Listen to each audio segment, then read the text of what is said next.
مبروك وألف مبروك. زوجته أنجبت له 4 توأم كما كتشوفوا. مبروك وألف مبروك.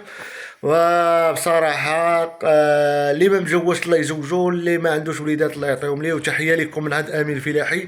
ديما الجديد كما كتشوفوا. مبروك لهذا كلشي كتب مبروك وألف مبروك.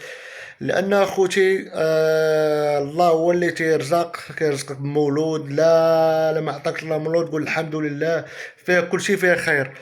المهم كما كتشوفوا اللي ما مجوجش الله يزوجو، اللي باقي ما خدامش الله يعطيه شي عمل. وتحياتي لكم. وديما الجديد مع امين الفلاحي، مع امين الفلاحي من مدينه عين عتيق. ديما الجديد. المهم تحياتي لكم. وكما كتشوفوا ديما تنجيب لكم شي حاجه جديده بصراحه. ماشي شوف، حنا تنهضروا كنبعدوا شويه على الرياضه شويه. انا تنهضر في الرياضه بزاف لان اخوتي رياضي، لعبت كره وباقي الحال الان تنلعب كره. تنهضر في الثقافه عامه مثلا. المهم انا بعدا الحمد لله راسنا عامر. وهادي تجيبوا شي حوايج اللي تنبحثوا بحال هاد الفيديوهات. تنبقى الفيديوهات اللي تنجيب راه تنقلب ندخل من هنا نخرج من هنا ماشي المهم تحياتي لكم ومبروك والف مبروك لك.